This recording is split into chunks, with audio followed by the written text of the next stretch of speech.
Hello भाई, आज हम पढ़ेंगे एस ब्लॉक के अंदर अल्कलाइन अर्थ मेटल।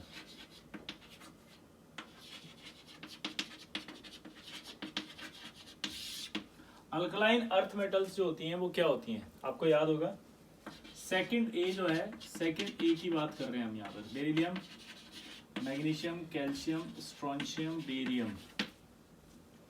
क्या होती है जल्दी बताओ।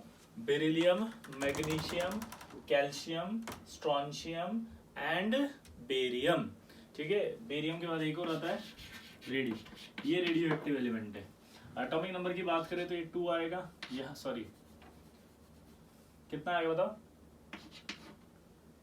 ये 12 आएगा, 20, 38, 56 और 88। ठीक, इसमें एक खास बात होती है कि अल्कलाइन अर्थ मेटल्स जो है बेरिलियम को नहीं कहा जाता। बेरिलियम अल्कलाइन अर्थ मेटल नहीं है। बेरिलियम सेकंड ए की मेटल है लेकिन अल्कलाइन अर्थ मेटल नहीं है। क्यों? क्योंकि बेरिलियम के जितने भी कंपाउंड है वो सारे के एम्फोडेरिक होते हैं। एम्फोडेरिक का मतलब जो एसिडिक और बेसिक दोनों नेचर रखते हैं, जबकि अल्कलाइन अर्थ मेटल वो होती है जिनके हाइड्रोक्साइड्स जो है और ऑक्साइड्स जो है वो बेसिक हों। अल्कलाइन अर्थ मेटल किसे कहेंगे? जिनके ऑक्साइड और हाइड्रोक्साइड्स बेसिक हों। तो ये बेरिलियम ऐसा होता है जिसका एम्फोटेरिक होता है, इसलिए इसको अल्कलाइन अर्थ मेटल नहीं कहा जाता। लेकिन जब कभी जैसे क्वेश्चन पूछा जाता है ना, हाइड्रोक्साइड क्या ऑर्डर बताओ, नाइट्रेट का ऑर्डर बताओ, ऐसे, तो बेरिलियम भी उसमें काउंट किया जाता है। जैसे मैं आपसे पूछूं हूँ कि order of hydroxides of alkaline earth metals, तो उसमें ऑर्डर में beryllium hydroxide, beryllium hydroxide, calcium hydroxide, strontium hydroxide, barium hydroxide ऐसे होगा। आप ये इसमें स्पेसिफाइड आप जाके नहीं करोगे कि सर ऑप्शन में बेरिलियम भी क्यों था, ऑप्शन बेरिलियम तो अल्कलाइन अर्थ मेटल नहीं होता। ठीक है, एक नया सवाल।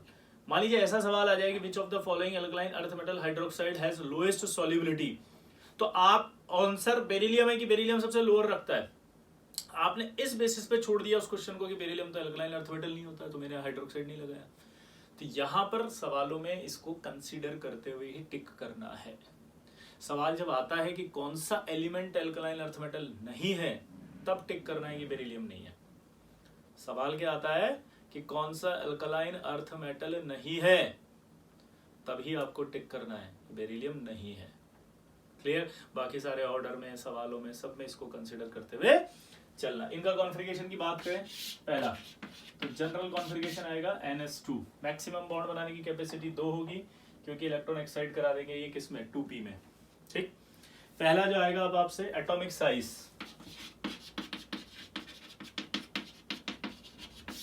तो आपको पता है शेल बढ़ेगा तो साइज बढ़ेगा down the group.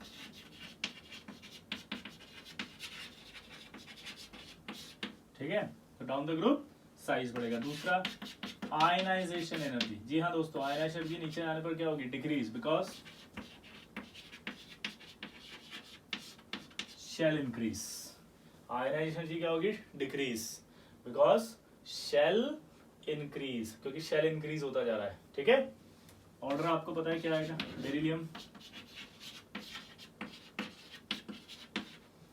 Magnesium, calcium, strontium, barium और ये रेडियम। अब अगर आप इनकी बात करें तो आपको पता है नीचे आने पर आयनाइजेशन एनर्जी घटेगी, लेकिन अगर आप इनकी बात करेंगे तो ये ऑर्डर आएगा। रीजन कल बताया था मैंने पिछले लेक्चर में, सेम वही रीजन है, due to poor shielding effect of 4f subshell. Due to poor shielding effect of 4f subshell. क्या आएगा जल्दी बताओ, due to poor shielding effect of 4f subshell.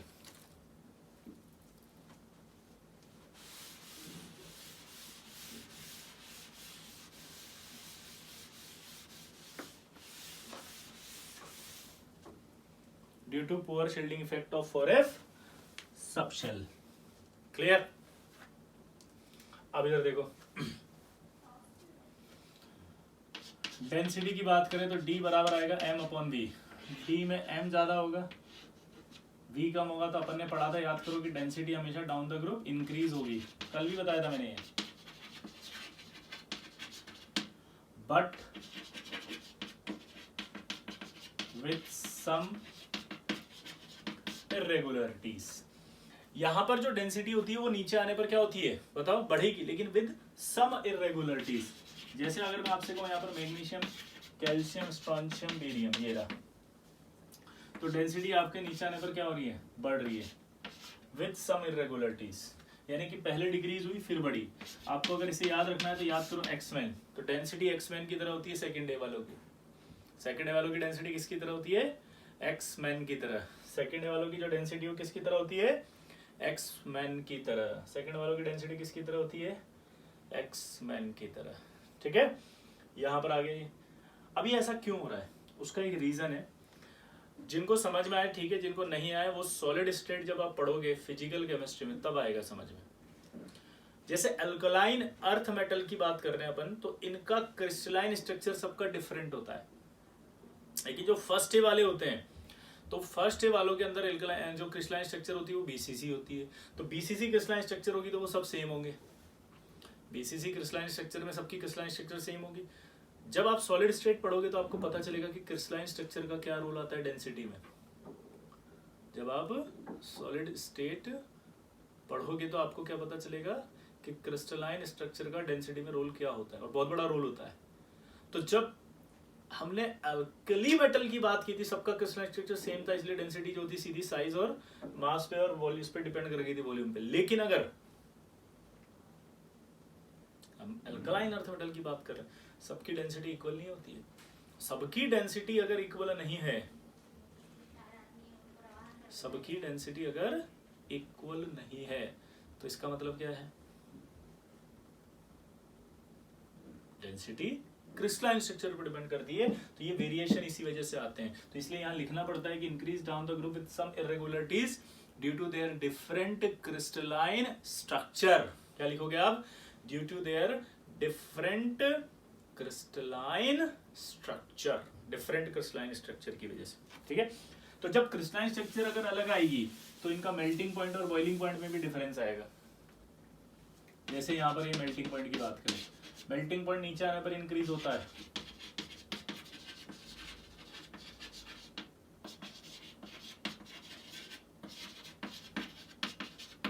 With some irregularities.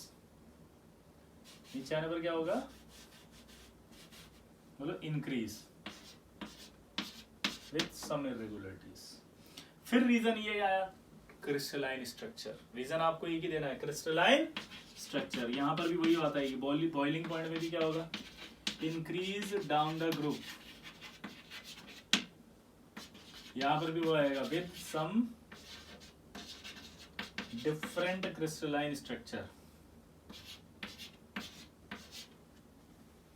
With some बोलो irregularities, different crystalline structure. Boiling point ज्यादा हो जाता है यहाँ पे। ठीक है, तो इसका सबका एक ही रीजन है भाई, डिफरेंट क्रिस्टलाइन स्ट्रक्चर। तो आपको डाउट आएगा सर इनको याद करना है क्या, देखो मेल्टिंग पॉइंट बॉइलिंग पॉइंट बहुत ज्यादा पूछे नहीं जाते हैं। ठीक है, और डेंसिटी पूछ सकता है, तो डेंसिटी आपको याद होगी एक्समैन। तो एक बार आप इसको लर्न कर लेना, याद रहे तो ठीक है, नहीं तो स्किप कर देना, कोई टेंशन नहीं। कोई नहीं पूछ रहा आपसे जेईई के अंदर ये सवाल। एस ब्लॉक में से जो सवाल आते हैं वो मैं आपको वैसे ही बता दूंगा, लेकिन पहली बार में याद करने हैं। फर्स्ट टाइम तो याद करोगे।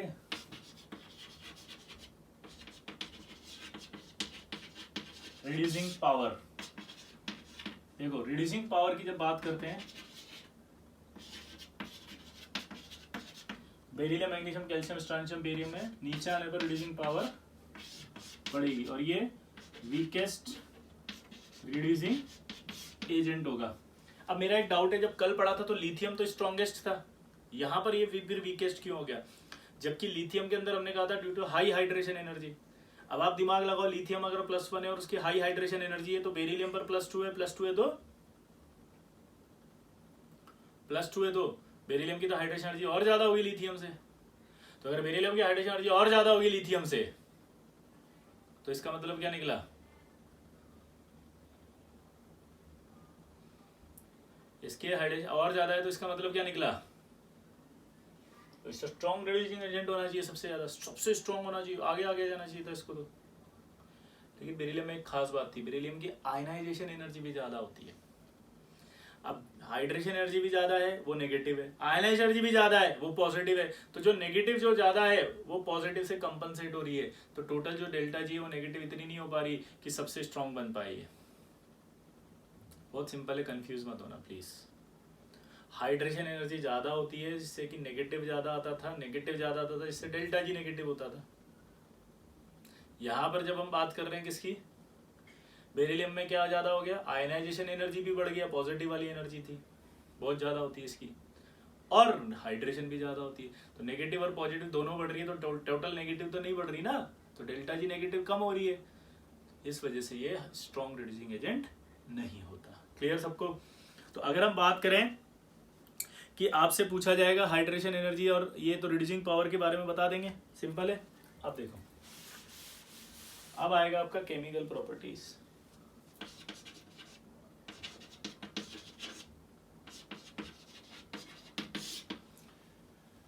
केमिकल प्रॉपर्टीज की अगर हम बात करें, क्या बोला, केमिकल प्रॉपर्टीज, तो सबसे इंपॉर्टेंट है कि सारे ये एल्कलाइन अर्थ मेटल क्या बनाते हैं, ionic compound.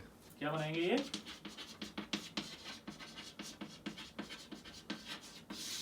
Ionic compound, accept आपको पता है बेरिलियम। बेरिलियम में आपको पता होगा FClBri, ये आयनिक कंपाउंड में पढ़ा है हमने कि आयनिक कंपाउंड में हमने पढ़ा था कि बेरिलियम जो होता है उसके जो हैलाइड होते हैं, चाहे वो फ्लोराइड हो, क्लोराइड हो, ब्रोमाइड हो, आयोडाइड हो, वो प्रीडोमिनेंटली क्या होते हैं, कोवेलेंट। और जबकि इसी तरह से Mg की बात करें, जहां पर Mg बराबर X बराबर Cl Br और I आएगा, वो भी क्या होते हैं, प्रीडोमिनेंटली, प्रीडोमिनेंटली क्या होते हैं, कोवेलेंट।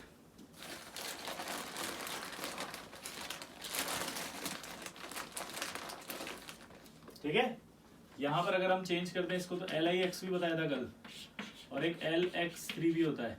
ये तीनों ऐसे कैसे होते हैं, और यहां पर सिर्फ अगर LiF ले लें, MgF2 ले लें, और आपका जो है वो LF3 ले लें, तो ये आपके तीनों क्या होंगे, प्रीडोमिनेंटली आयनिक। प्रीडोमिनेंटली क्या होंगे, आयनिक। LiF, MgF2, LF3 प्रीडोमिनेंटली क्या होंगे, आयनिक। क्या होंगे, आयनिक। तो ये आपके सारे के सारे कोवेलेंट हो गए, सारे सारे आयनिक हो गए। तो आयनिक कंपाउंड बनाते हैं जनरली, सिर्फ इनको छोड़ के। ये आपके बेरिलियम के हैलाइड जितने होंगे वो कोवेलेंट, मैग्नीशियम के हैलाइड अगर ClBr वाले हैं तो वो कोवेलेंट, फ्लोराइड वाले हैं तो आयनिक।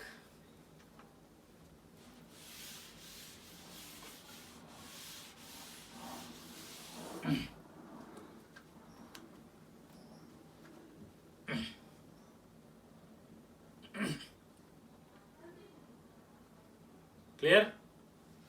अब आगे की कहानी देखो, ये आपके हो गए पहली रिएक्शन। रिएक्शंस की बात करें तो रिएक्शन विद, सबसे पहले अगर हम देखें तो O2 के साथ अपन ने पढ़ी थी पिछली बार भी, सेम उसी तरह से पैटर्न चलाएंगे, है ना। जैसे वहां रिएक्शन पढ़ी थी वैसे ही यहाँ आएगी। मेटल के साथ रिएक्शन पढ़ेंगे तो ये ऑक्साइड बनेगा, और अगर एक्सेस ऑफ O2 लेंगे तो ये रिएक्शन नहीं होगी। ठीक है, यहाँ पर ये मेटल है, इस मेटल में कौन कौन सी मेटल हो सकती है जो बनाएंगे, ये मैग्नीशियम, बेरिलियम और कैल्शियम। यानी कि बेरिलियम, मैग्नीशियम और कैल्शियम अगर O2 से रिएक्ट करते तो ऑक्साइड में स्टेबल हो जाएंगे, ये आगे नहीं जाएंगे। लेकिन अगर बेरिलियम की जगह यहाँ पर क्या आ गया, स्ट्रॉन्शियम और बेरियम, तो आपके ये क्या बनाएंगे, ऑक्साइड भी बनाएंगे। और ये जब एक्सिस में रिएक्ट करेंगे, एक्सिस ऑफ O2 से, तो ये आपका क्या बनाएंगे, परऑक्साइड। ये ऑक्साइड है और ये आपका परऑक्साइड है। और अगर आप ये एक्सिस ऑफ O2 और ले लें तो कोई रिएक्शन नहीं होगी। सिंपल है। देखो, स्ट्रॉन्शियम और बेरियम की रिएक्शन हुई O2 से तो ऑक्साइड। अब ऐसा क्यों हुआ, उसका रीजन है ये जो बेरिलियम, मैग्नीशियम, कैल्शियम, इनकी पोलराइजिंग पावर ज्यादा होती है। पोलराइजिंग पावर अगर ज्यादा होगी तो पोलराइजिंग पावर ज्यादा होने पर ये क्या करेंगे, ऑक्साइड बना लेंगे और उस -2 को अपने पास होल्ड कर लेंगे। -2 को अपने पास होल्ड कर लेंगे, नेगेटिव चार्ज को। अपन ने पहले पढ़ा था ना, जैसे लिथियम कर रहा था। यहां पर जब आया तो थोड़ा पोलराइजिंग पावर कम हुआ स्ट्रॉन्शियम और बेरियम का।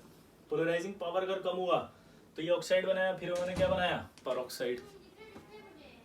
एक्सिस में लिया तो फिर कोई रिएक्शन नहीं। क्यों?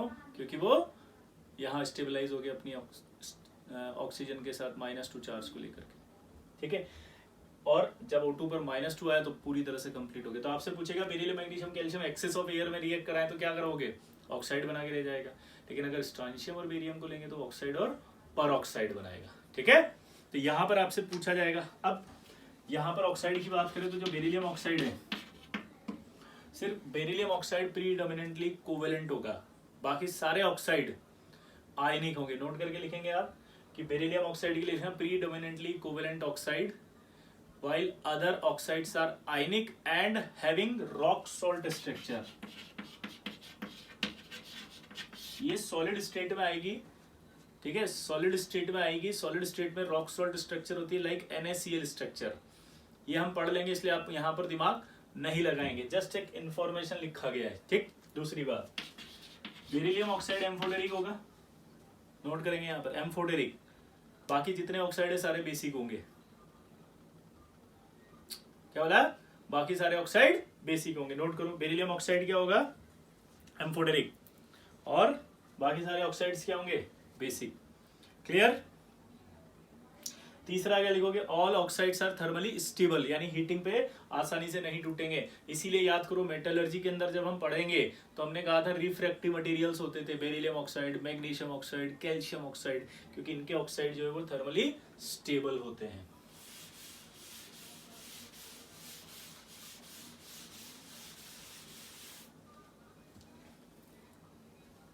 क्या होते हैं, थर्मली स्टेबल। अब आती है बात रिएक्शन विद नाइट्रोजन।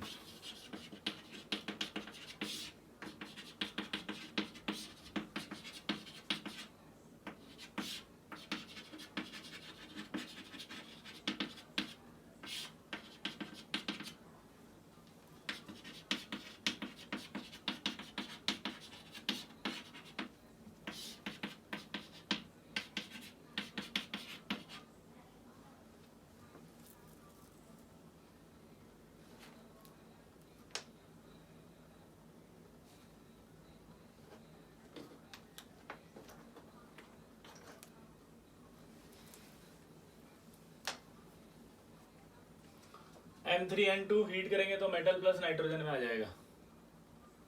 क्लियर। सारे एल्कलाइन अर्थ मेटल नाइट्रोजन से रिएक्ट करके नाइट्राइड बनाते हैं। क्या बोला जल्दी बताओ, सारे जितने भी हैं सारे के सारे नाइट्रोजन से रिएक्ट करके क्या बनाते हैं, नाइट्राइड। सारे के सारे नाइट्राइड बनाते हैं, और नाइट्राइड का अगर हाइड्रोलिसिस करें तो सब अमोनिया निकाल देते हैं, और हीटिंग करने पर सारे के सारे मेटल प्लस नाइट्रोजन देते हैं। अब जनरली एक सवाल आता है जैसे मैग्नीशियम, मैग्नीशियम एक वायर है, उस वायर को रख दिया, रखने के बाद वो आपका क्या हो गया, रिएक्ट करा तो नाइट्राइड बना होगा। ऑन मॉइस्चर, मॉइस्चर अगर ज्यादा हो जाएगा तो नो डाउट वो नाइट्राइड उस पानी से क्या हो जाएगा, हाइड्रोलाइज्ड, और मॉइस्चर से हाइड्रोलाइज्ड होगा और अमोनिया गैस निकलेगी। अमोनिया गैस का स्मेल आपसे पूछ लेता है, पंजेंट स्मेल होती है अमोनिया की। कैसी होती है, पंजेंट स्मेल। कभी जनरल या सरकारी टॉयलेट में जाते हैं तो वॉशरूम के अंदर जब जाते हैं तो वो जो स्मेल आती है ना, वैसी स्मेल को कहते हैं पंजेंट स्मेल, क्योंकि वो यूरिन के अंदर अमोनिया ही बाहर निकालते हैं हम बॉडी से, तो अमोनिया की स्मेल होती है। तो वो जो स्मेल आती है वही पंजेंट स्मेल कहते हैं। तो कभी ऐसे सवाल आ जाए कि एक एक्स एलिमेंट है, एक्स एलिमेंट आपका एयर में एक्सपोज कर रहे हैं, तो एक कंपाउंड बन रहा है वाई, और वाई जो है वो ऑन, ठीक है, हाइड्रोलाइज, पूरा वर्ड लिखेगा तब तो समझ ही गए, लेकिन ऑन मॉइस्चर, ठीक है, मॉइस्चर की प्रेजेंस में वो एक गैस निकाल रहा है जेड, जिसकी स्मेल है पंजेंट, तो वो कंपाउंड कौन सा होगा, तो आप बता देंगे नाइट्राइड होगा, मैग्नीशियम का नाइट्राइड। या एलिमेंट कौन होगा, मैग्नीशियम। और बहुत फेमस रिएक्शन होती है मैग्नीशियम के साथ ही, पूछी जाती है बार बार, ठीक है। तो ये रिएक्शन आ गई, हीटिंग पे वापस आ जाएगा। ये सारे एलिमेंट देते हैं ये, बेरिलियम, मैग्नीशियम, कैल्शियम, स्ट्रॉन्शियम और बेरियम। क्लियर। अब एक खास बात, और वो खास बात ये है कि बेरिलियम, मैग्नीशियम, कैल्शियम, स्ट्रॉन्शियम और बेरियम सब देते हैं, और फर्स्ट ए के अंदर सिर्फ लिथियम दे रहा था। तो लिथियम की और यहाँ मैग्नीशियम का डायगोनल रिलेशनशिप पाया जाता है, अगर याद हो तो। लिथियम का और मैग्नीशियम डायगोनल रिलेशनशिप शो करता है, तो वो सेम रिएक्शन यहाँ आ रही है कि they are diagonally same property show करते हैं। तो ये एक प्रॉपर्टी ये भी है, वो भी रिएक्ट करता है नाइट्रोजन से और ये भी रिएक्ट कर रहा है। हाइड्रोजन से रिएक्शन की बात कर रहे थे, नाइट्रोजन से रिएक्शन के बाद अगर हम बात करें यहाँ पर, तो रिएक्शन विद एयर। यहाँ जो रिएक्शन विद एयर है ना, उसमें क्या होता है कि जैसे बेरिलियम और मैग्नीशियम जो होते हैं, क्योंकि ये एक तो क्या है, इनकी आयनाइज एनर्जी बहुत ज़्यादा है, दूसरा ये ऊपर ही ऊपर है, ग्रुप में ऊपर ही ऊपर है, छोटा साइज है इनका, पोलराइजिंग पावर भी ज़्यादा है, तो ये दे आर इनर्ट होते हैं towards air and water, they are inert towards air and water, यानी कि ये पानी और इसके साथ रिएक्ट नहीं करते हैं। लेकिन फिर भी अगर आप बेरिलियम को पाउडर्ड फॉर्म में ले लो, किस में ले लो, पाउडर्ड फॉर्म में, तो पाउडर्ड फॉर्म में लेने पर जो बेरिलियम होता है वो रिएक्ट करके अपना बेरिलियम ऑक्साइड और बेरिलियम नाइट्राइड बना लेता है। क्या कर लेता है ये, रिएक्ट करके beryllium oxide and beryllium nitride. इसी तरह मैग्नीशियम का भी अगर आपने, क्योंकि मैग्नीशियम भी क्या इलेक्ट्रोकेमिकल सीरीज में ऊपर तो आता ही है, इलेक्ट्रोकेमिकल सीरीज हमने नहीं पढ़ी है अगर तो हम पढ़ लेंगे। तो बेरिलियम के बाद जो मैग्नीशियम है वो भी आपका रिएक्ट कर लेता है, अगर आप पाउडर फॉर्म में लेते हैं तो वो रिएक्ट करता है डेजलिंग, समझ रहे हो उसको, डेजलिंग रिएक्शन के साथ देता है और आपके वो भी नाइट्रेट और ऑक्साइड बना लेता है। तो पाउडर्ड फॉर्म अगर ले रहे हैं तो रिएक्शन के बाद आपके ये रिएक्शन कर लेते हैं, ठीक है। लेकिन अब अगर हम बात करें पर्टिकुलर रिएक्शन विद वाटर, जैसे वहां पड़ी थी,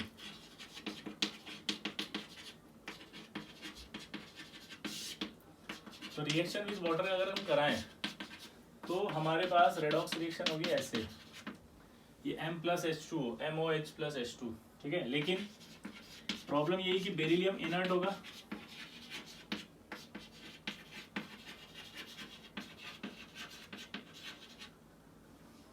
बेरिलियम क्या होगा, इनर्ट होगा टुवर्ड्स वाटर, बेरिलियम क्या होगा, इनर्ट होगा टुवर्ड्स वाटर।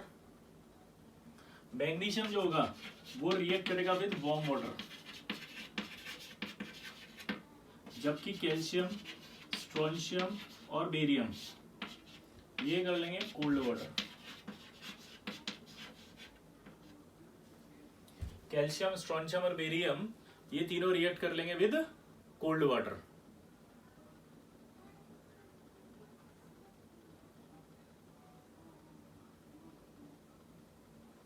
कैल्शियम, स्ट्रोंशियम और बेरियम रिएक्ट कर लेंगे विद कोल्ड वाटर,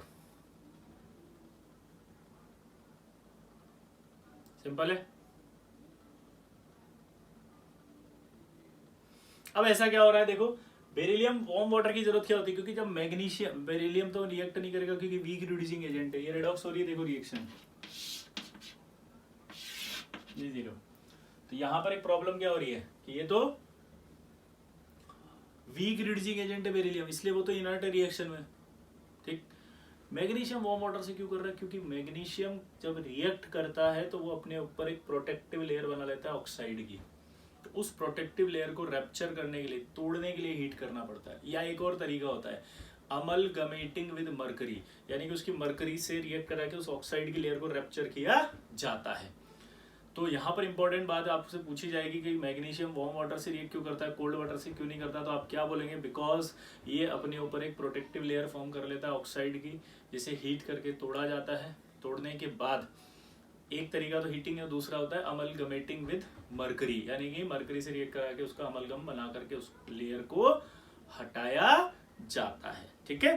तो ये बात अगर आपसे पूछी जाएगी तो आप आसानी से बता देंगे। रिएक्शन विद वाटर भी इंपॉर्टेंट थी। अब रिएक्शन विद वाटर के बाद आता है रिएक्शन विद हाइड्रोजन।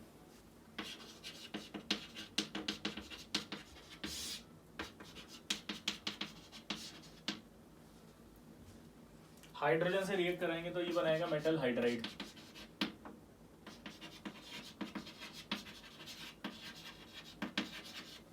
और इस मेटल हाइड्राइड का अगर मैं हाइड्रोलिसिस करा दूं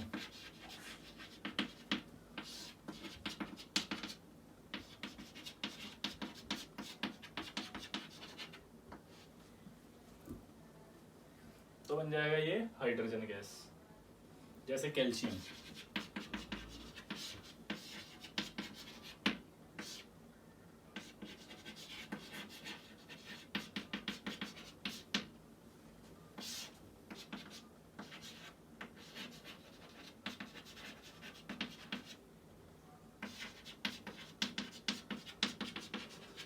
कैल्शियम हाइड्राइड जो होता है उसे हाइड्रोलिथ कहा जाता है, बहुत फेमस है, कई बार पूछेगा एग्जाम में आपसे, तो आप इस हाइड्रोलिथ को भूलना मत कभी भी, ठीक है। बहुत फेमस है हाइड्रोलिथ, क्या बोला मैंने, बहुत फेमस है हाइड्रोलिथ, इसको आपको भूलना नहीं है। क्लियर सबको? तो हाइड्रोलिथ आपके लिए बहुत इंपॉर्टेंट होता है क्योंकि इसमें सवाल पूछा जाता है। अब सवाल कैसे कैसे आएगा देखना जरा, बहुत अच्छे अच्छे सवाल पूछेगा कि which of the following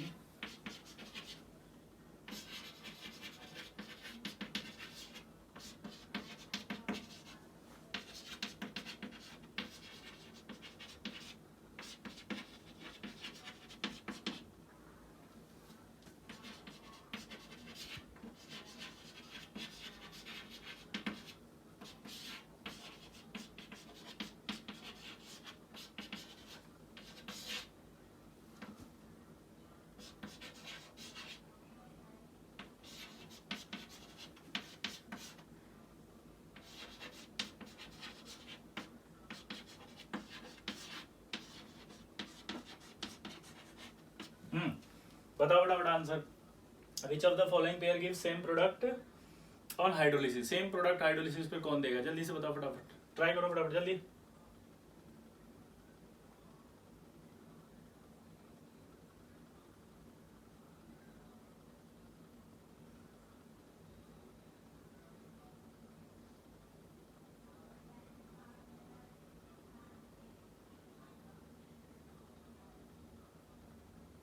clear? आप में से मोस्ट ऑफ द स्टूडेंट का आंसर फर्स्ट आ रहा है क्योंकि आपको दिख ही रहा है सेम प्रोडक्ट आएगा, हाइड्रोजन निकलेगी हाइड्रोलिसिस करने पे, लेकिन आपका सबका आंसर गलत है। आंसर आएगा दिल्ली। यही आईटी है। अब जेई वाला जब आईटी का आंसर दिल्ली दे रहा है तो आप समझ रहे हो ये क्या बदतमीजी है, क्या कर दिया। देखो इधर, जब आप इसका रिएक्शन करा रहे हो तो आपको पता है कैल्शियम हाइड्रोक्साइड और हाइड्रोजन मिल रहा है। तो जब आप मैग्नीशियम हाइड्रोक्साइड हाइड्राइड लेंगे या तो मैग्नीशियम ऑक्साइड और क्या मैग्नीशियम हाइड्रोक्साइड और हाइड्रोजन बनेगा ना, तो कैल्शियम हाइड्रोक्साइड और मैग्नीशियम हाइड्रोक्साइड तो अलग अलग होते हैं ना भाई, पेयर सेम का हुआ। जबकि वहां देखो आप, अभी थोड़ी देर पहले अपन ने क्या करा था, अभी थोड़ी देर पहले अपन ने क्या करा था कि कैल्शियम की पानी से अगर रिएक्शन कराऊं तो आपका बन रहा था कैल्शियम की पानी से रिएक्शन करने पर कैल्शियम हाइड्रोक्साइड प्लस H2। और अगर मैं क्या ले रहा हूं हाइड्रोलिथ और इसका हाइड्रोलिसिस करा रहा हूं तब भी कैल्शियम हाइड्रोक्साइड प्लस H2 बन रहा है। तो यहां पर क्या मतलब निकला इसका?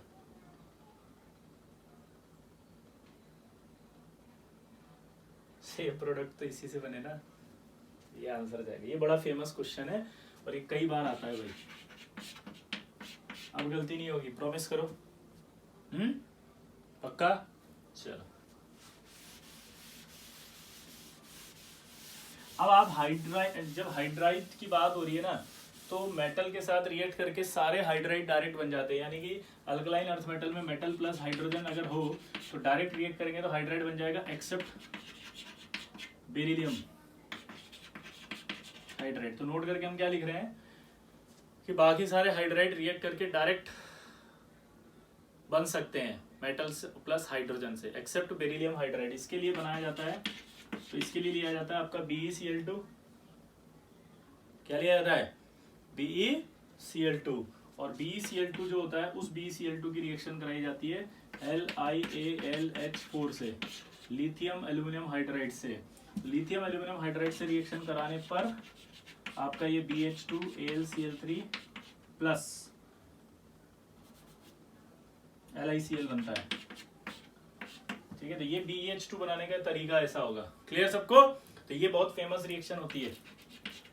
ठीक है, तो इस तरह से रिएक्शन करा के ही बनाया जाएगा आपका beryllium hydride.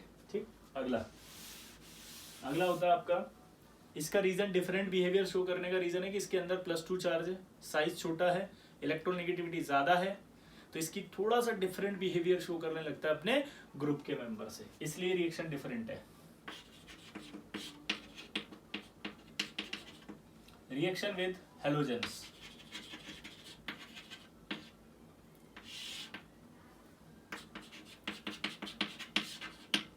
Metal plus X2, क्या बोला जल्दी बताओ? मेटल प्लस X2 से रिएक्शन जब कराएंगे तो क्या बनेगा भाई? हैलाइड्स। और जो हैलाइड्स होते हैं इनके जनरली आयनिक होते हैं, सिवाय किसको छोड़ के? बेरिलियम के और मैग्नीशियम के। अभी बताया था मैंने आपको कि बेरिलियम का जो हैलाइड था BeX टू यानी x बराबर है FClBrI, वो प्रीडोमिनेंटली कोवेलेंट। फिर आपने बताया था क्या, MgX2 जहाँ x बराबर ClBrI प्रीडोमिनेंटली कोवेलेंट, बाकी सारे आयनिक है। क्लियर? तो ये आपके हैलाइड्स जो होते हैं वो आपके हाइड्रोलिसिस भी करते हैं, और हाइड्रोलिसिस करके वो वापस से क्या दे देते हैं,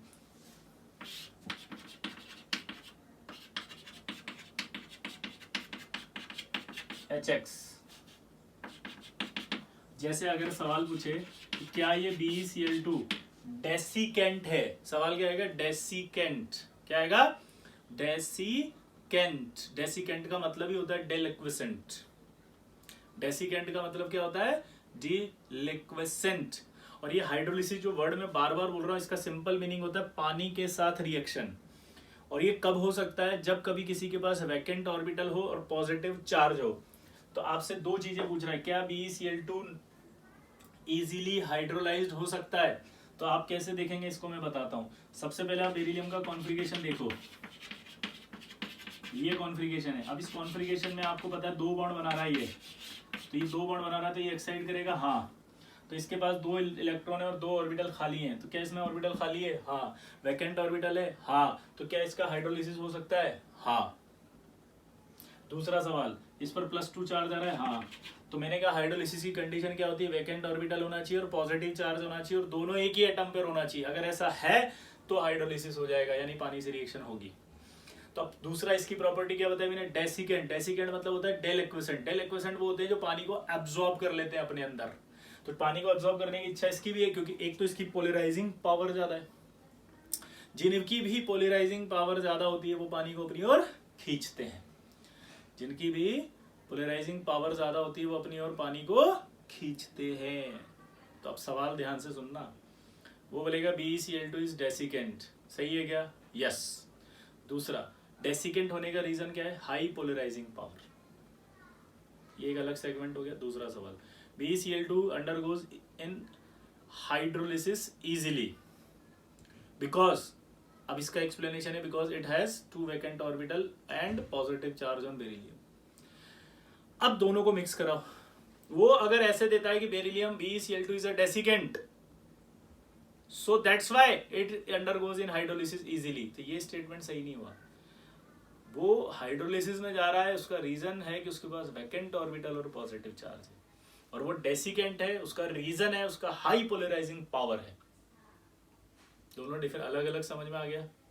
ठीक। एक खास बात, इसी तरह से CaCl2 भी डेसिकेंट होता है और एक गुड एब्जॉर्बर भी होता है। नोट करके लिखना, CaCl2 is a good absorber of gases except ammonia. ये हैलाइड से इनकी प्रॉपर्टी बता रहा हूं, एक्सेप्ट अमोनिया, बिकॉज अमोनिया के साथ ये रिएक्ट करके एक एडक्ट बना लेता है।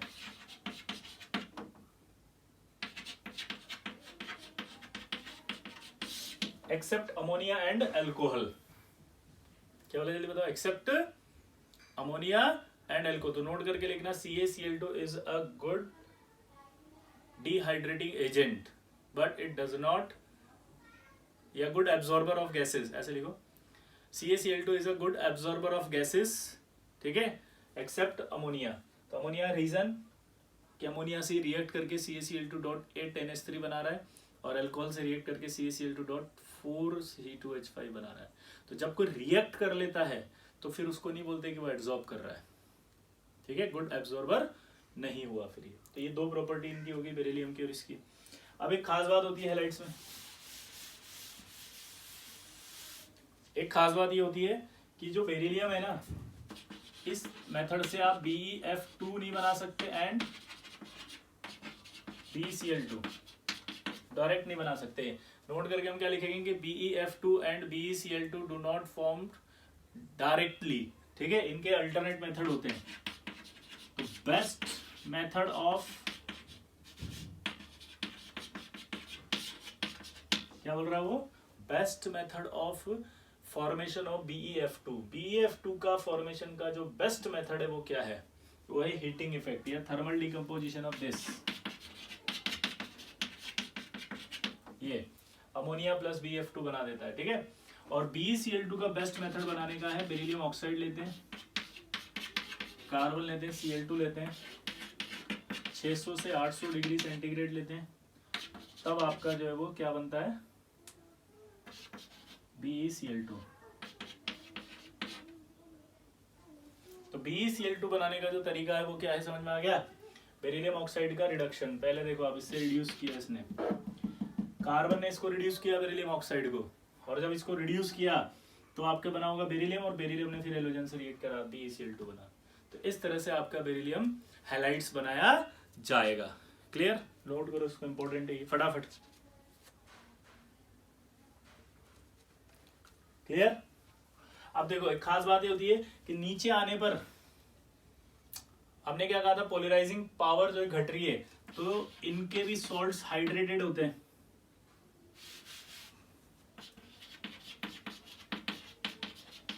जैसे हमने कल पढ़ा था ना, लिथियम सॉल्ट्स आर हाइड्रेटेड।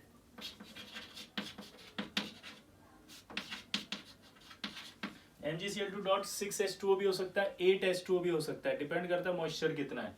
तो एनसीईआरटी में एक जगह 8 लिखा हुआ है, एक जगह 6 लिखा हुआ है, समझ के कंफ्यूजन खत्म। तो आप 6 भी लिख सकते हो, 8 भी लिख सकते हो।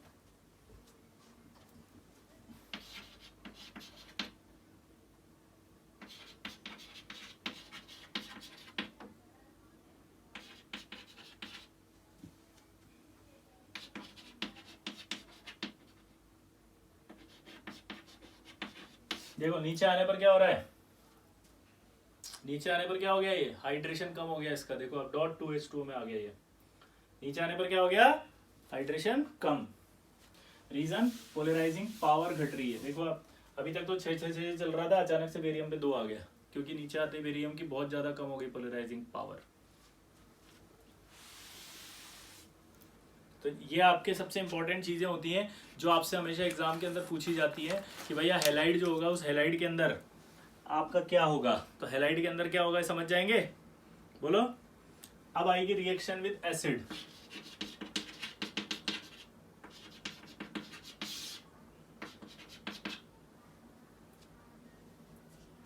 रिएक्शन विद एसिड की हम बात करें तो यहां पर आएगा मेटल प्लस कोई भी एसिड ले लें,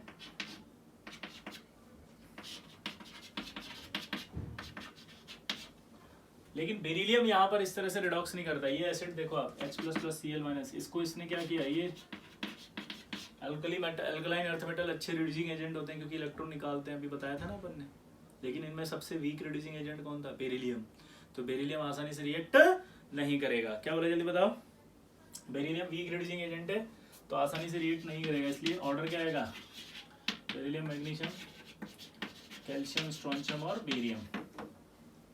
क्या आएगा जल्दी बताओ, beryllium, magnesium, calcium, strontium and barium. क्या आएगा जल्दी बताओ, beryllium, magnesium, calcium, strontium and barium. ठीक है, तो सबसे वीक रिड्यूसिंग एजेंट है ये। तो ऑर्डर ऑफ एसिड्स से अगर रिएक्शन की बात पूछेगा तो बता देंगे। क्लियर, आया ना?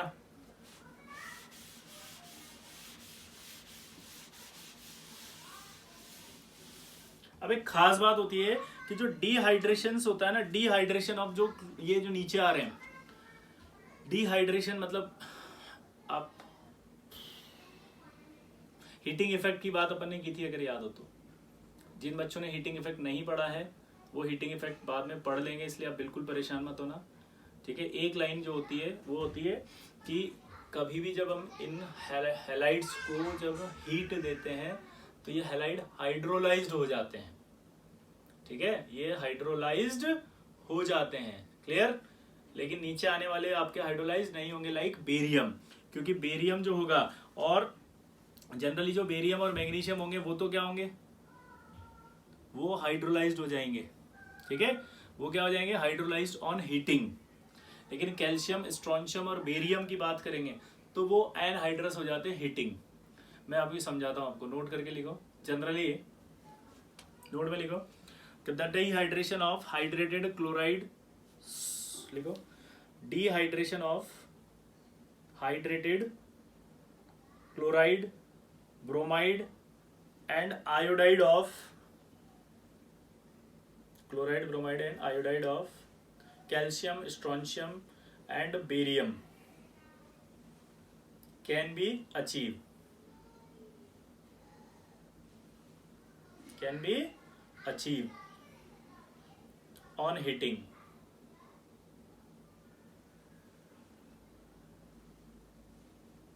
Can be achieve on heating. लिख लिया, आगे लिखो। However the corresponding hydrated halides of, however the corresponding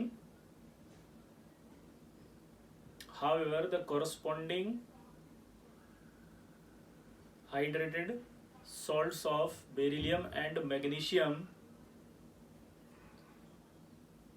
on heating suffer hydrolysis।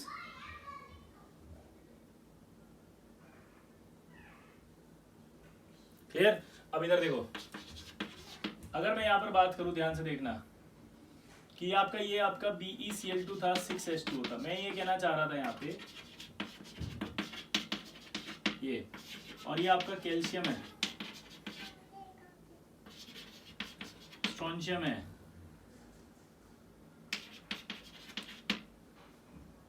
ये कैल्शियम है, स्ट्रोंशियम है, और ये बेरियम है।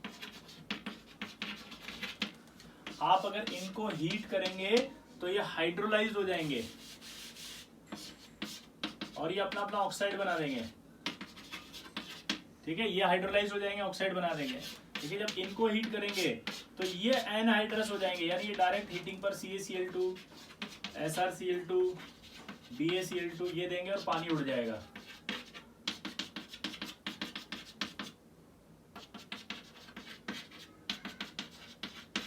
ये इंपॉर्टेंट पॉइंट था।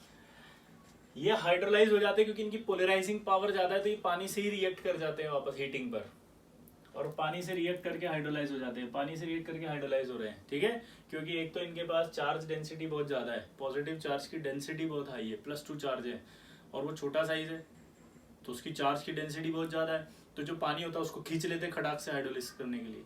यहाँ देखोगे आप तो नीचे आने पर साइज बढ़ रहे हैं, चार्ज तो सब में +2 ही है, +2 +2 +2 +2 +2, तो सब में अगर चार्ज सेम है लेकिन साइज बढ़ रहा है नीचे आने पर, तो उस +2 चार्ज की डेंसिटी कम है, इसके अंदर डेंसिटी ज़्यादा है, तो पानी को खींच लेता है और हाइड्रोलाइज हो जाता है। ये सब बातें अभी आगे आ जाएगी समझ में। आपको सिर्फ इतनी सी ध्यान रखनी है बात कि यार जो नीचे आने पर जो है वो हीटिंग करने पर जो इनके हैलाइड्स होते हैं वो, इनके जो हैलाइड्स होते हैं वो हाइड्रोलाइज्ड नहीं होते बल्कि एनहाइड्रस हो जाते हैं, लेकिन बेरिलियम और मैग्नीशियम जो है वो हाइड्रोलाइज्ड हो जाते हैं। ये आपकी केमिकल रिएक्शन है समाप्त। अब आते हैं इसके कंपाउंड्स। इसके कंपाउंड में सबसे इंपॉर्टेंट कंपाउंड है एक, और वो है आपका Na2O2।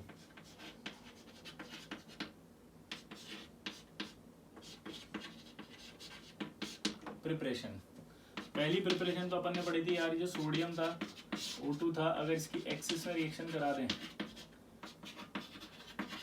तो आपका Na2O2 बन गया था। कुछ याद आया? एयर के साथ रिएक्शन में, इसका नाम होता है परऑक्साइड। क्या होता है? परऑक्साइड। क्या होता है? परऑक्साइड। ठीक, अब ये आपका जो सोडियम परऑक्साइड है ये दो हिस्सों से मिला हुआ है, एक NaOH से बना हुआ है और एक H2O2 से बना हुआ है। ये दो हिस्सों से बना हुआ है। किससे बताओ? पहला हिस्सा है NaOH, दूसरा H2O2।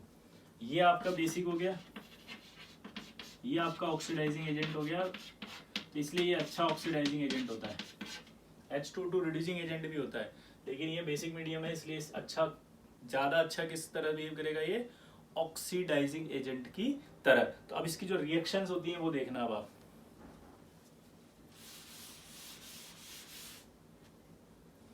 पहली रिएक्शन आएगी Na2O2 की पानी के साथ।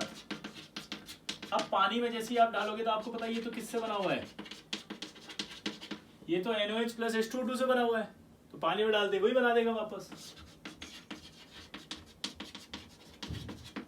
बस एक इंपॉर्टेंट बात होती है, पता है क्या? ये जो H2O2 होता है ना, ये रूम टेम्परेचर पे टूट जाता है।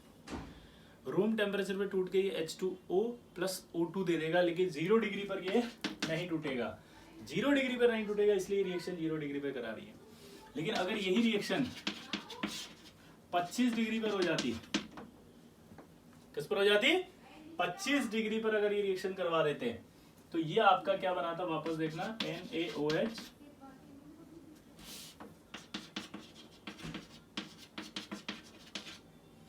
प्लस O2, क्योंकि जो ये H2O2 था ये टूट जाता, 25 डिग्री पर H2O2 टूट करके H2O प्लस O2 देता है, और O2 ही रहती, क्योंकि H2O तो यहाँ बैलेंस हो जाएंगे, कट जाएंगे। तो 25 डिग्री पर अगर आप रिएक्शन कराओगे Na2O2 की, तो ये O2 देगा, यानी कि Na2O2 ऑक्सीजन दे रहा है, यानी कि एक ऑक्सीडाइजिंग एजेंट, ऑक्सीजनेटिंग एजेंट हो गया, ऑक्सीजन प्रोवाइड करने वाला agent, that is called oxygenating agent. Oxygen provide करने वाले एजेंट को क्या कहेंगे, ऑक्सीजनेटिंग एजेंट। तो ऑक्सीडाइजिंग एजेंट भी हो गया, ऑक्सीजनेटिंग एजेंट भी हो गया, और यही रीजन है कि इसका उपयोग हम ऑक्सीजनेटिंग एजेंट के तौर पे करते हैं, जैसे सबमरीन, इल वेंटिलेटेड एरियाज जहां पर बिल्कुल ऑक्सीजन नहीं होती, वहां इसका यूज किया जा सकता है। लेबोरेटरी में इसको एज ए ऑक्सीडाइजिंग एजेंट भी यूज कर सकते हो आप। क्लियर सबको? तो इसकी कुछ प्रॉपर्टीज भी आपके पास आई। अगली रिएक्शन की बात करें अगर अपन, तो इसकी रिएक्शन अगली कराते हैं सपोज जैसे H2SO4 से। अब आप दिमाग लगाओ H2SO4 से कैसी होगी। अगर मैं 0 डिग्री सेंटीग्रेड पर कराता हूं तो इसको बोला जाता है आइस कोल्ड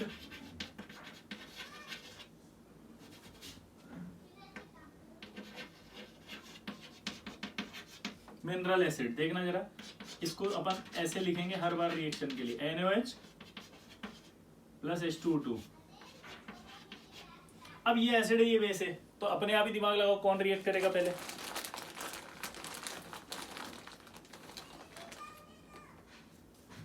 बोलो, ऑब्वियस सी बात है यार, ये इससे रिएक्ट कर जाएगा, ये रिएक्ट करेगा तो ये बनेगा Na2SO4,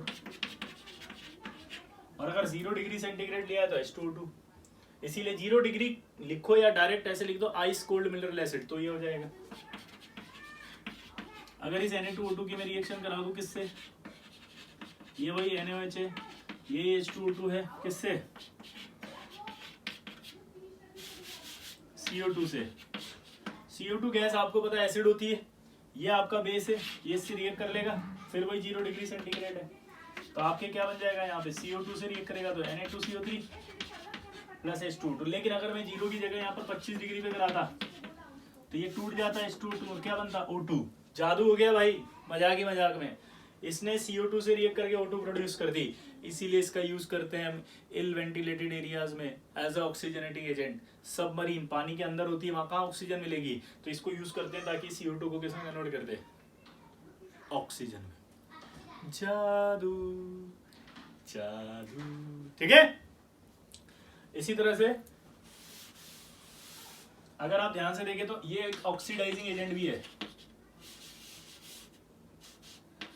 तो ऑक्सीडाइजिंग एजेंट है तो CO से रिएक्ट करेगा। आप देखो CO से कैसे करेगा रिएक्ट, ध्यान से सुनना। ये NaOH है और ये H2O2 है। CO एक रिड्यूसिंग एजेंट है, पहले ये H2O2 जो ऑक्सीडाइजिंग एजेंट था, ये इसको ऑक्सीडाइज करेगा किसमें, CO2 में। CO2 अब क्या हो गई, एसिड, और ये NaOH उससे जाके रिएक्ट कर जाएगा, तो फाइनल प्रोडक्ट ही आपका Na2CO3 बनेगा। वैसे ही आपका Na2O2 SO2, अब ये SO2 भी रिड्यूसिंग एजेंट है, ये वही NaOH, ये H2O2, ये इसको पहले ऑक्सीडाइज करेगा किसमें, SO3, ये SO3 एसिड है और ये बेस है, रिएक्ट कर लेगा Na2SO4। समझ में आ रहा भाई। और एक रिएक्शन और आएगी इंपॉर्टेंट, वो इंपॉर्टेंट रिएक्शन ये है कि देखो यहां देखना ध्यान से, आ गया। अब अगर मैं बात करता हूं वापस यहां पर Na2O2 प्लस अमोनिया, अमोनिया और ये अपन ने लिया NaOH और ये क्या लिया H2O2, ये NaOH इस H2O2 से वापस रिएक्ट करे। अब एक की पॉइंट होता है भाई,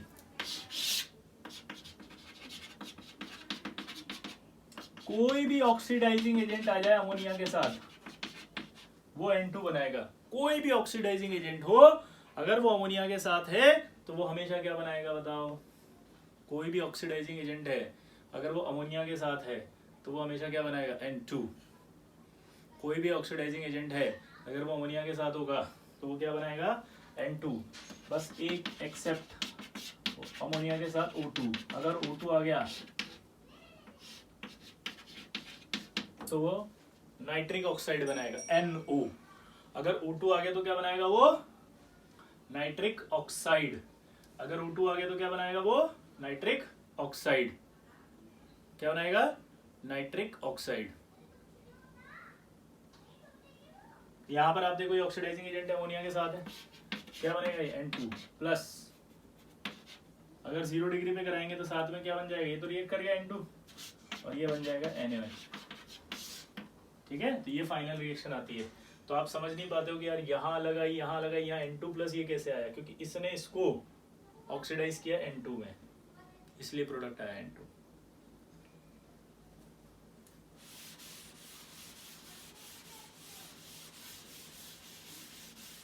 हमने एल्कलाइन अर्थ मेटल के अंदर लिक्विड अमोनिया से रिएक्शन नहीं पढ़ी, क्योंकि मैंने ये पूरी रिएक्शन वहां पढ़ा दी थी। कहाँ, अल्कली मेटल्स के अंदर। अल्कलाइन अर्थ मेटल में मैंने अमोनिया लिक्विड वाली रिएक्शन नहीं पढ़ाई, क्योंकि ये पूरी रिएक्शन मैंने वहां पढ़ा दी थी। कहाँ, फर्स्ट ए के साथ अल्कली मेटल के अंदर ऑलरेडी एक्सप्लेन कर दिया था दोनों को मिला के, ताकि पूरी रिएक्शन एक साथ आपको समझ में आ जाए। अब एक खास बात होती है, पोटेशियम के ऑक्साइड, ये आपका Na2O2 कंप्लीट हो गया। अब आया आपका ऑक्साइड ऑफ पोटेशियम। पोटेशियम का जो ऑक्साइड है वो ये होता है। अब ये जो ऑक्साइड होता है वो बेसिक है, लेकिन इसकी एक खास बात है कि अगर K2O कोल्ड कंडीशन में है तो वो व्हाइट होगा, और अगर आप हीट कर दो तो वो आपका क्या हो जाएगा, येलो। ये हम आगे पढ़ते हैं। एफ सेंटर्ड डिफेक्ट होता है सॉलिड स्टेट में, एक क्या नाम होता है उसका, एफ सेंटर्ड डिफेक्ट। दूसरा एक खास बात है KO2, ये पोटेशियम क्या होता है, सुपर ऑक्साइड। अगर आप इसका रिएक्शन कराएं तो क्या बनेगा, ये KOH प्लस O2। तो इसने क्या प्रोवाइड कर दी, ऑक्सीजन। तो ये भी आपका एक ऑक्सीजनेटिंग एजेंट होता है O2। तो अगर आपसे बोले क्वेश्चन में कि KO2 ऑन हाइड्रोलिसिस कौन सी गैस प्रोवाइड करेगा, O2, यह सवाल आ जाएगा कि कौन सा सुपर ऑक्साइड, कौन सा super oxide on hydrolysis O2 देगा, तो आंसर आ जाएगा KO2। क्लियर। अब अगला आता है इसके बाद सोल्वे प्रोसेस।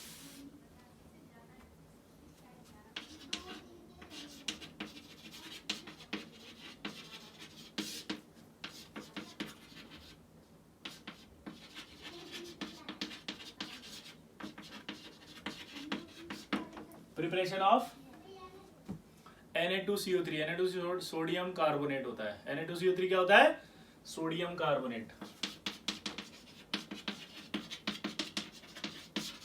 अब देखो कुछ नहीं करते इसमें, बहुत सिंपल है। ये अमोनिया है, CO2 प्लस वाटर है। ऐसा नहीं लग रहा अमोनिया बेस होता है, ऐसा नहीं लग रहा CO2 एसिड होता है, ऐसा नहीं लग रहा कि अमोनिया बेस है, और ये नहीं लग रहा एसिड है। तो एसिड बेस रिएक्शन होगी, रिएक्शन होकर के क्या बनेगा, अमोनियम कार्बोनेट। और इसी अमोनियम कार्बोनेट को, इसी अमोनियम कार्बोनेट के अंदर आपने अगर एक्सिस में CO2 पास कर दी, तो अमोनिया एक्सिस में पास करते हैं अमोनियम बाइकार्बोनेट बन जाएगा ये तो। और इस अमोनियम बाइकार्बोनेट की रिएक्शन अगर HCl से करा दें,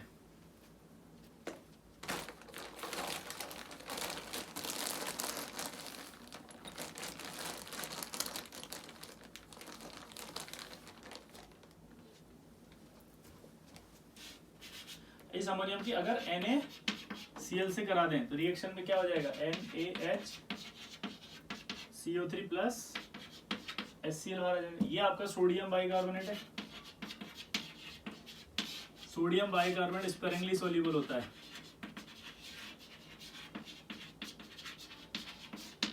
सोडियम बाइकार्बोनेट क्या होता है, जल्दी बताओ, स्पेरिंगली सोल्यूबल। स्पेरिंगली सोल्यूबल का मतलब होता है बहुत कम सोल्यूबल, पार्शियल सोल्यूबल। तो इसको फिल्टर करके बाहर निकाल लेंगे तो हमारे पास सोडियम बाइकार्बोनेट आ जाएगा। और फिर इसको जब हीट करेंगे तो हीटिंग पर ये टूटता है आपका Na2CO3 CO2 प्लस H2, ये उड़ जाएगा। तो ये Na2CO3 इस तरह से बन जाता है। क्लियर? बोलो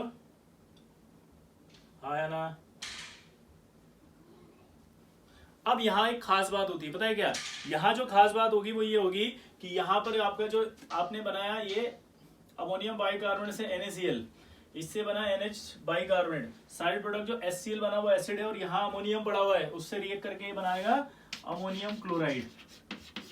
ये अमोनियम क्लोराइड की रिएक्शन सबसे खास होती है, हाँ, कि ये अमोनियम क्लोराइड जो होगा इसको वापस रिएक्ट कराया जाता है कैल्शियम हाइड्रोक्साइड से। वापस जब रिएक्ट करते हैं तो देखो अब ये आपका बेस है, वापस रिएक्ट कराओ तो क्या बनेगा? यहाँ ये CH से रिएक्ट कर जाएगा CaCl2, और ये इससे रिएक्ट कर जाएगा तो बनाएगा ये अमोनिया। ये अमोनिया वापस रीयूज हो जाएगी यहाँ पे।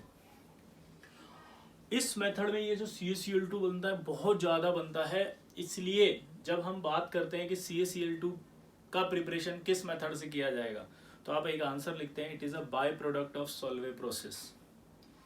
It is a by product of Solvay process. CaCl2 क्या है?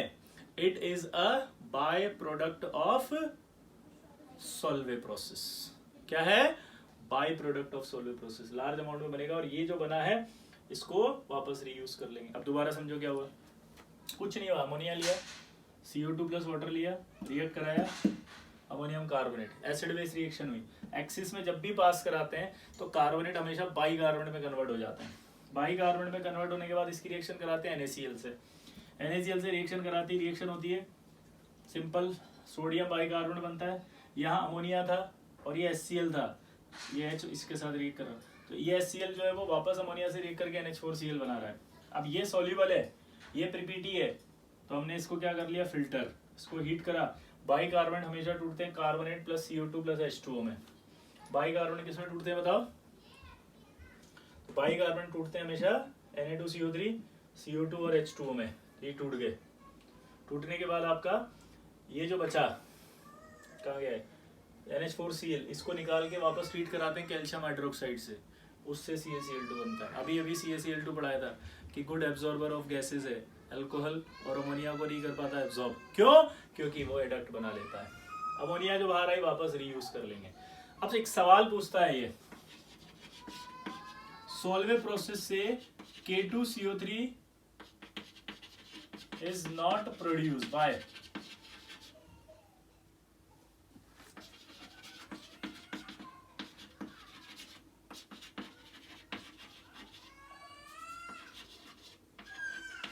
why?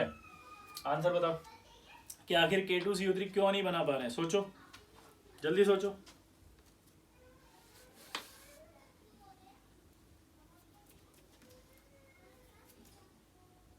सोच के बताओ, अच्छा क्वेश्चन है, फटाफट।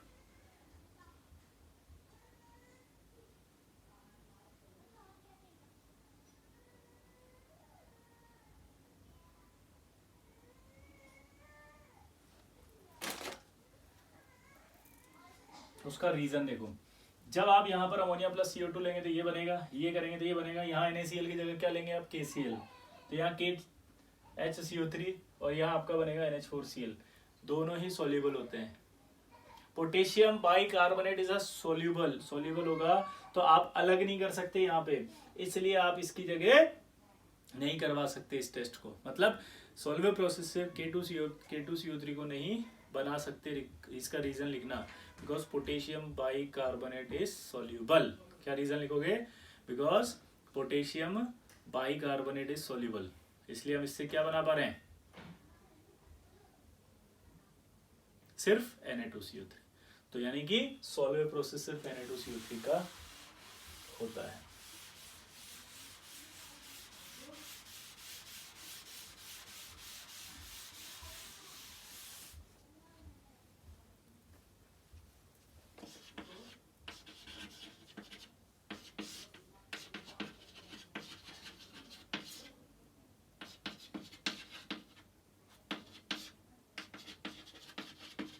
इसलिए हम ली ब्लैंक प्रोसेस लेते हैं। ली ब्लैंक प्रोसेस से दोनों बना सकते हो। इस प्रोसेस में क्या करते हैं हम? NaCl लेते हैं और उसमें कंसंट्रेट H2SO4 डाल देते हैं। तो देखो टेस्ट विद एसिड हो गया, सिंपल ही है। एक एसिड डाला आपने इसके अंदर, तो एसिड डालने पर आपको पता है HCl बनेगा, ठीक है। और अगर आपने एक्सिस में ले लिया तो ये प्रोडक्ट में आपके क्या बना देगा, Na2SO4। Na2SO4 का एक खास नाम याद रखना, सॉल्ट केक। Na2SO4 का खास नाम क्या है, सॉल्ट केक। क्या नाम है, सॉल्ट केक। अगर हम इसकी जगह एक्सिस में लेते हैं तो डायरेक्ट प्रोडक्ट आपका Na2SO4 बन जाता। धीरे धीरे लिया इसलिए ऐसा बना, तो मतलब इंटरमीडिएट हुआ ये एक तरह से। ये क्या हुआ, इंटरमीडिएट। समझिए बात को आप, मतलब NaCl अगर आप लेते हैं और कंसंट्रेट H2O डायरेक्ट डालते हैं तो आप सीधा आप Na2SO4 प्लस HCl बना सकते हैं। और आप चाहो तो स्टेप बाय स्टेप भी करवा सकते हैं, ठीक है। स्टेप बाय स्टेप में क्या होगा, ये वापस रिएक्ट कर रहा होगा किससे, जैसे ये बना, अगर ये वापस रिएक्ट कर जाएगा इससे NaCO3 से और HCl बना देगा। ये जो आपके पास बना अब Na2SO4, इस Na2SO4 का रिडक्शन कराया जाता है कार्बन से। आपको पता है कार्बन एक अच्छा रिड्यूसिंग एजेंट है, तो ये आपका +6 है, इस +6 को ये रिड्यूस करेगा सल्फाइड में, और यहाँ बन जाएगा आपका ये Na2S। क्या बना ये, Na2S। और जो Na2S बना, इस Na2S के साथ ये रिड्यूस के बाद ये ऑक्सीडाइज होगा, ये आपका CO बन के उड़ जाएगा। अब इस Na2S को लेते हैं और इस Na2S की जो रिएक्शन है, उस रिएक्शन को बहुत अच्छे तरीके से हम किससे करवाते हैं, CaCO3 से। CaCO3 से कराने पर ये CaS प्लस Na2CO3 बना देते हैं। इस प्रोडक्ट का नाम होता है ब्लैक ऐश। क्या नाम होता है, ब्लैक ऐश। और ये आपका Na2CO3 निकल जाएगा फिर यहाँ से। क्लियर। तो इस तरह से आप Na2CO3 भी बना सकते हो, और यहाँ पर कोई प्रॉब्लम नहीं आएगी। पूछो क्यों, क्योंकि यहाँ पर आपका जो रिडक्शन है, सॉरी यहाँ पर आपका जो है ये पोटेशियम भी ले सकते हैं हम, क्योंकि K2CO3 जो है वो सोल्यूबल या इनसोल्यूबल वाला चक्कर यहाँ पर नहीं है। तो इस तरह से आप बनाते हैं। वापस देख लो, कुछ नहीं किया अपन, NaCl लिया, उसमें H2SO4 डाल दिया। आप तो डायरेक्ट लिख दो ये Na2SO4 प्लस HCl। उसके बाद ये सल्फेट लिया, इसका रिडक्शन कराया कार्बन से, कार्बन से रिडक्शन कराते आपका क्या बना ये Na2S। ये सब रिएक्शन है मैंने बता रखी है आपको। Na2SO4 की कार्बन से रिडक्शन में सल्फाइड बनता है, और फिर इसके आयन एक्सचेंज रिएक्शन है ये, इससे रिएक्ट कर गया, इससे रिएक्ट कर गया और बन गया Na2CO3। ठीक है।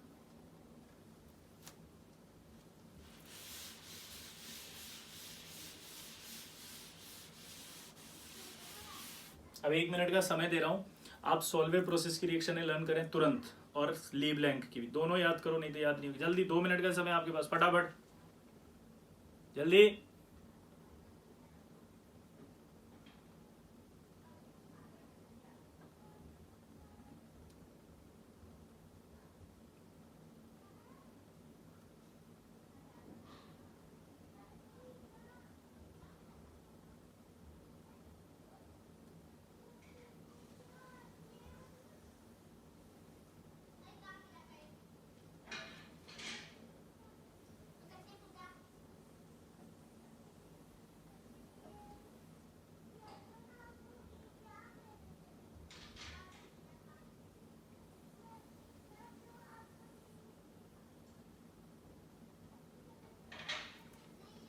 हो गया।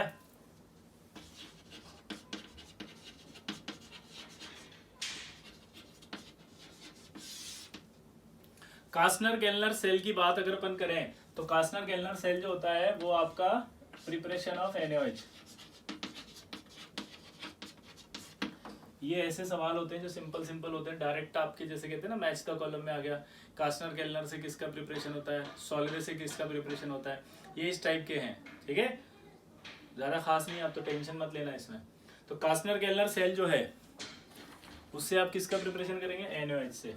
अब इसमें क्या करते हैं, कमर्शियली अगर प्रिपरेशन करना हो तो कमर्शियली जो है वो प्रिपेयर्ड किया जाता है NaOH बाय कास्नर गेलनर सेल। इसमें हम क्या करते हैं कि कैथोड लेते हैं मरकरी का, एनोड लेते हैं कार्बन का, इलेक्ट्रोलाइटिक सॉल्यूशन लेते हैं ब्राइन सॉल्यूशन।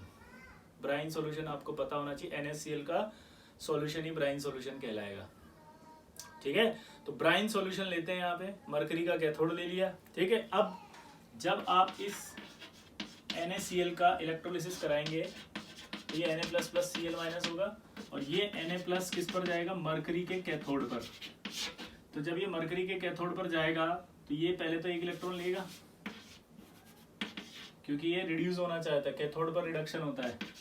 तो मरकरी के कैथोड पर जब रिडक्शन होगा तो ये अमलगम बना लेगा। आराम से समझना, कैथोड उस इलेक्ट्रोड को कहा जाता है जिस पर रिडक्शन होता है। कैथोड उस इलेक्ट्रोड को कहा जाता है जिस पर रिडक्शन होता है। तो जब ये कैटायन वहां जाएगा तो इलेक्ट्रॉन लेगा, उससे इलेक्ट्रॉन लेके रिड्यूस हो गया, रिड्यूस होकर के उसने अमलगम बना दिया। ये तो रिएक्शन हुई एट कैथोड। अब आएगा आपका एट एनोड। एनोड पर आपका ये जो Cl- आएगा, ये आपका Cl2 गैस बाहर निकल गई। अब ये बचा जो sodium amalgam treated by water. Water से जब ट्रीट कराएंगे तो ये NaOH बनेगा, देखो आप वाटर के साथ, और क्या निकला है यहाँ से H2 और मरकरी। तो प्रिपरेशन ऑफ NaOH हो गया। तो कास्टर केल्नर सेल के अंदर सिंपल सा आपका क्या करते हैं, आपसे दो चीजें पूछेगा, कैथोड किसका लिया जाता है, आंसर देंगे मरकरी का। एनोड किसका लिया जाता है, कार्बन का। प्रिपरेशन किसका किया जाता है, NaOH का। कमर्शियली प्रिपरेशन NaOH का। और बाद में क्या होता है, अमलगम बनती है, उस अमलगम को लेते हैं, अमलगम का वाटर के साथ ट्रीट करवाते हैं तो NaOH बन जाता है। ठीक है, सिंपल है। अब छोटे छोटे सवाल आपसे पूछता है, जैसे एस ब्लॉक के अंदर कि यार SnCl2 और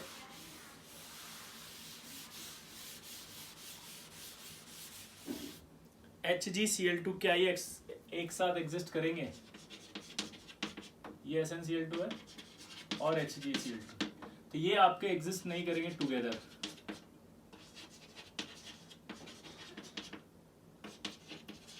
क्यों, क्योंकि ये एक अच्छा रिड्यूसिंग एजेंट होता है, ये एक अच्छा ऑक्सीडाइजिंग एजेंट होता है। तो ये टिन SnCl4 में आ जाएगा और ये Hg में आ जाएगा। ये फेमस रेडॉक्स रिएक्शन है जो हम कई बार कई जगह पढ़ चुके हैं। ये अच्छा रिड्यूसिंग एजेंट है, इनर्ट पेयर इफेक्ट में बताया था आपको। ये अच्छा ऑक्सीडाइजिंग एजेंट है। ये क्वेश्चन वहां भी करवाया था, ये वापस एस ब्लॉक में भी आया है क्या, कि ये दोनों एग्जिस्ट नहीं कर सकते। इसी तरह से आपसे मल्टीपल क्वेश्चन पूछेगा ऐसे कि क्या ये पेयर एग्जिस्ट कर सकता है।